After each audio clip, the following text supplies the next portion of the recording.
Hey everybody, my name is Seth Muse and I am excited to be with you today. You can find me at sethmuse.com and I'm hosting the Seminary of Hard Knocks podcast about church communications, content marketing, social media, and church communication leadership. So check me out on wherever you get your podcasts. Today I want to talk about creating content that your people love to share on social media. But let me start by saying that every Christian is responsible for the Great Commission. That is, whether you're a pastor, or you're a communication director, or you're a person that simply attends church, you are responsible for the Great Commission. And that is to make disciples of all the nations, baptizing them in the name of the Father, Son, and Holy Spirit. We're all working towards that same goal.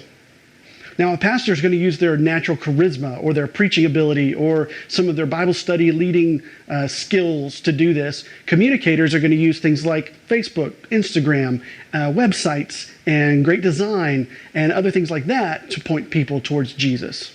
Now, I don't expect salvations to happen online, but I do expect us to be part of that process. And I think it's perfectly reasonable to think that relationships and salvation can begin online in some of our digital spaces. For years, the church has understood that, like Jesus did, discipleship and evangelism are really rooted in relationships and conversations. In fact, the Sermon on the Mount is one of the few times we see all the details of what Jesus would teach as he would get up and speak and preach and everything else we see from him. Well, I don't say everything, but most of everything that we see from him is walking around and taking advantage of a situation and teaching through that, or working through his relationships, or working through some conversation he was having with a religious leader or someone else. Conversations and relationship were the vehicle for a lot of teaching, even as Jesus did it, and I think we're supposed to follow in his footsteps in that way. The cool thing is that social media and online spaces kind of facilitate those very things, relationships and conversations. In fact, Facebook, Instagram, and all these others have said we are going to promote and help posts that foster conversations and relationships and meaningful connections. And that's really good news for the communication director or the multi-hat wearing communications worship youth pastor. But before we can move on, we have to kind of get over some things, and that is this. Online relationships are real. If you don't believe me, it might be interesting for you to know that today in 2019, 1 out of every 3 marriages began online. In an online relationship, they met online. Thanks, Tinder. The first time I ever met Kenny Jang in person, I'd already talked to him several times online. If you don't know Kenny is a boisterous, really larger-than-life guy who is really, really brilliant in the communication space. He's a marketing guru. He knows how to do stuff. And Kenny and I connected through Facebook groups, and we've done some podcast episodes together. We talked to each other via Skype or via Zoom, some kind of video chat. We've done some things like that together. And the first time we ever met in person was probably 2 years after our first online interaction. I went to pick him up at a nearby hotel. He had his son with him, who was probably 10 or 11 at the time, here for a soccer tournament. And Kenny comes down from the hotel. He walks out, and the first thing he does is stick his arms way out and say, "Hey, what's up?" He comes up, pulls me into this huge bear hug, and as we go to lunch and we go to talk and stuff, it's like we're old friends catching up who went to high school together. And this was the first time I'd ever met him in person. And the reason it was like that is because online relationships are real. We have to get over that joke that we don't really believe online relationships count, because whether or not you do or not, Pastor, the rest of society has already decided that they do. So reaching people that are new online and reaching people that are new offline are very similar. Because that's the point of what we do, right? In social media, we create content that is supposed to help us reach new people. That should be the focus of what we're doing, right? Because we're all responsible for the Great Commission. So how do you do that in real life, in person? You tell your people to invite their friends to something, right? Online is no different. You want people to take their already leveraged relationships and invite their friends. And so it makes sense for us to create content that our people want to share with their people. And the deal is, if you as a church create content that with graphics, videos, whatever you make, and it gets in front of a person who's never interacted with your church before, there is no relationship there why they should care about anything you're saying. But if a friend of theirs posts something from you and it gets in front of them, then it's their friend telling them about something, and then they should pay attention because the friend has already done the work to invest in a relationship. There's already something there. There's trust there. There's camaraderie there. There's an understanding there. There's things that you know about each other there. And so there is a much more powerful connection formed when someone in your church shares your content with their friends than when you share content, pay for it even, and it gets in front of them. Because then it has meaning behind it. So-and-so has agreed that this is good. How many of you will go to a restaurant now without looking it up on Yelp? You want to know what people say about stuff before you try it. And that's the way the culture has gone. So for us, when we create content, it behooves us, big word, to make content that is shareable by our people with their friends and their audience. And in that way, content marketing is the wave of the future. It's really, as Seth Godin says, it's the only marketing left. So we have to work to provide content that they want to share that also has our goals in mind, but it's bigger than you don't want to miss it, or it's going to be epic, or it's going to be life-changing. Sorry, that's just not exciting to anyone who's not already all in with you. So if we're going to create content that is highly shareable, we first have to understand why content is shared online. In 2018, the New York Times had a customer insight group do some surveys and some research on why people share content online. And they came up with 5 reasons that people will share content online with their friends. I believe if we understand that, then we will find a way to create content that hits those little points, and it becomes more shareable to new audiences by our people who can leverage their relationship to get people to your event and do the things we know that they need to do, but they're not ready to hear about. In no particular order, reason number 1, people said they share content. 49% said it was to entertain. This is content that just simply made someone smile. It made me smile. I'm going to share it with others. I think it'll make you smile and laugh. It's funny. It's memes. It's stupid videos. It's cat videos. It's that kind of stuff, like stupid stuff. But Seth, the church isn't supposed to be in the entertainment business. Well, that's true, unless your definition of entertainment is to hold someone's attention for a given period of time. But this is social media. You're not exactly unlocking the secrets of the 70 weeks of Daniel in chapter 9. It's supposed to be social media. Do you know what they call social functions that don't have any laughter or smiling? Boring. Besides, according to a recent study done by me, 100% of people who laugh enjoy it. So what are some examples of what your church could share that meet this need to share, to entertain? Try a meme. I once did one of the Boromir from Lord of the Rings, where he says, one does not simply walk into Mordor, that meme. And it said, one does not simply sign up last minute for this event, and shared that. And I shared the event and what it was. It was funny. It got people excited to actually take an action. One day our Wi-Fi went down and we did some office chair races in the hall. That kind of behind the scenes stuff is funny, and it's fun and lighthearted, and people enjoy seeing what your church and what your staff are really like. But it feels authentic, and it makes people go, these are real people that understand the world that we're in. They can help me. Since authenticity is so important today, if your church is a place that normally likes to laugh, your staff enjoy laughing and cutting up together, but your social media doesn't reflect that, you're being a little fake out there. Don't be afraid to be a little lighthearted. Think dad jokes, and you'll probably be okay. The second reason people share online is because they want to be represented. 68% said they want to be represented by the content that they share. They feel it represents who they are to the crowd in a way that they couldn't explain.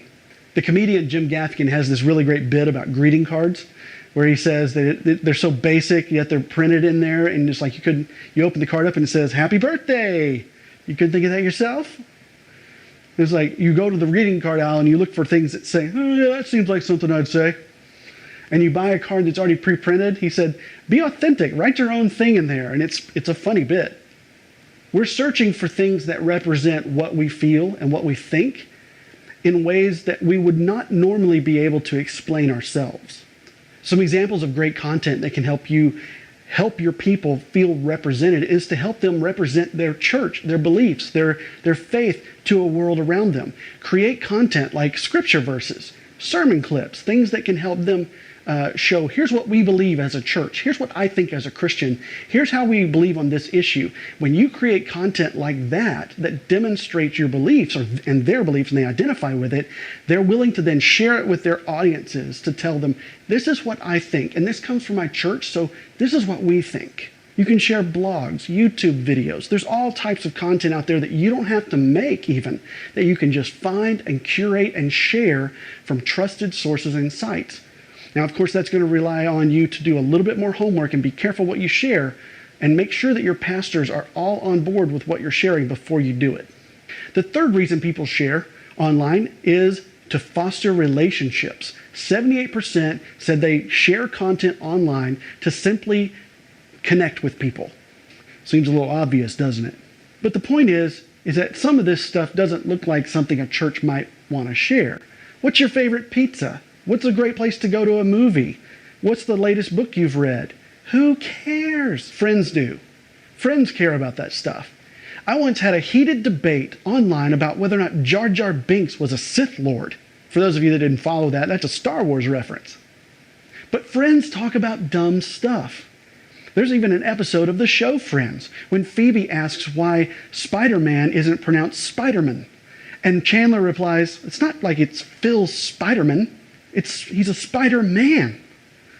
Friends talk about this kind of stuff because it builds relationships. It's not really that important to the grand scheme of life, but it is important to building relationships with each other and just spending time together.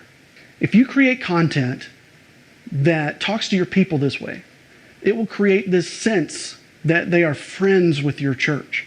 It gives your church personality. It's not just some lofty organization out there that's so high and mighty that only is serious all the time. See number one. But it gives them something to hold on to that says, this is a church that understands me. They respond with gifts and memes. They talk to me about popular culture. They're not so distant from what I'm dealing with in my life that they can't discuss it with me like a friend. Not to mention that when they do show up to your church in person, if they've had conversations with you like this, it actually kind of greases the wheels of relationship, and whatever feelings they have towards your church in general that might hopefully be positive or negative, they're going to apply that to the first person they meet on your staff. You ask me about pizza, you ask me about where to go after church, I like you, you're great. They walk in, they meet their connections pastor, and immediately is like, I like you, you're great. So a couple of examples of content you can create that just get conversations going for the sake of having conversations. Questions. What's your favorite? I've already given you several examples. Polls. Rank these things. What is the best shade of coffee? We've all seen the shades of coffee meme where you pick which shade of coffee. It's a circle of coffee. They're all different shades and it has a number beside it, and you have to tell everybody what shade of coffee that you prefer to drink. So why does my shade of coffee matter? It doesn't, unless it's a piece of content someone shared with a friend who then got involved in the conversation, who then said, is this your church? And then you said, yeah, that's my church. And they said, they're asking about coffee. Yeah, we have coffee. Maybe we should show up. Hey, you want to come with me? They show up, they hear the gospel. Maybe they hear the gospel and accept Christ. And now coffee is everything. The fourth reason people share things online is to feel included in what's going on. 69% said they want to feel included. Basically, people just want to feel part of what's going on in the world. Now, for the church world, this is your basic announcement. Oh, wow, someone at a conference is telling me it's okay to post announcements? Yeah, 20% of the time. But let me just say, when you do post about announcements, don't just throw a bunch of info out there. Because remember, again, it's social media, not info media. Get some people to talk about your event instead of telling people they should come. Get them excited about the event, about the Bible study, about the new series, and then they will show up because why? They're excited about it. Just remember with announcements too, information does not inspire people to come and do things. It just simply does not. The only people who are going to get excited and actually take action and do something just because they have the right info are the people that were going to show up anyway. That if you didn't give them the info, they would say, hey, email, where's the info? And you would have to give it to them. Information does not inspire people to do things. If it did, we all have information on vegetables, but we still go get that bread. Examples of this are announcements, shoe drives, food drives, things that are coming up at your church. current events in your community. Tell people about what's happening around that they can be part of it, because even if they can't physically show up, they don't like being left in the dark. They don't like feeling like they're not part of the group. And if you create content that makes them feel part of it, even if they can't show up, they'll share it with their friends to someone else who might be able to go. Which brings us to the final reason people share the content online. It's to cause action. 84% said they share content because they believe it is linked to a cause that they feel they and someone else should take action on. They either want to see positive change in themselves or in the world around them. Sometimes we call these people clicktivists, but actually there is a real power behind sharing this type of content, even if you can't do anything about it. The idea is, this helped me, maybe this will help you. So for the church, what does this look like? Well, think spiritual disciplines. Think discipleship. Think about the things that you can share with them, like a devotional schedule or a reading guide. Things that they might share with their friends because it's impacting their lives so greatly. Share stories, articles that your church writes, stories of people in your church who have gone through hard times and come out on the other side. That kind of stuff is really powerful and people want to share it. Share wins from a mission trip. Whenever you collect 80,000 shoes for kids, talk about it online and share pictures from the event so that they can share, look at what my church is doing. Why is it important for our church to share what we're doing online?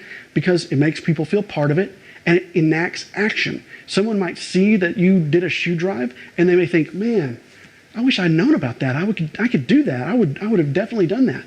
What we know about people is they really want to make a tangible difference in the world, and especially the group that we call the millennials. If you really want to hook a millennial into your church, give them some tangible, real things to do that actually make a difference. And then simply create content around that thing that explains how to get into it, how to do it, what's going on, report on the good things your church is doing. Sometimes we neglect this type of content because it's rooted in celebration. And we often forget to celebrate the things that God is doing in our church. That is one of the highest motivating pieces of content that you could create, because it just simply shares what is going on.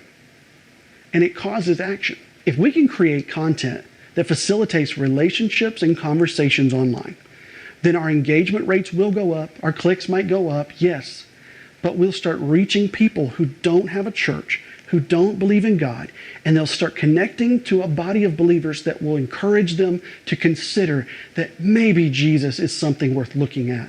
Maybe there's a shred of truth to this faith thing, because the Great Commission is everyone's responsibility.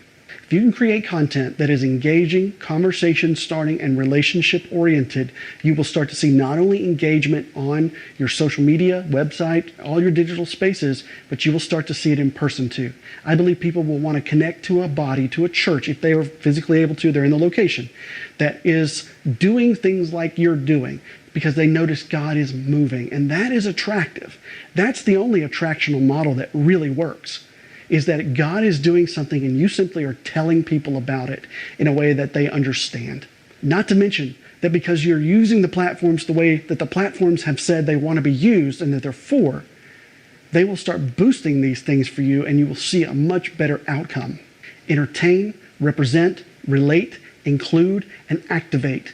Those are 5 great words to help you remember what types of content are highly shareable on social media.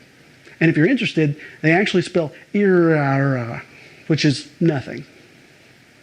Well, I appreciate your time. Thanks for listening. My name is Seth, and you can find me on YouTube and Instagram and my podcast and merch all over at sethmuse.com, where I am trying to help communicators and pastors and leaders learn to communicate in a way that is relevant and powerful and meaningful and helps you connect to your crowd in ways that you never thought possible. I believe God is big. I know that these tools are sometimes big and scary, but our God is bigger, and you can do it. I can help. I would love to see you over there. Thanks for listening. Was that the Home Depot slogan?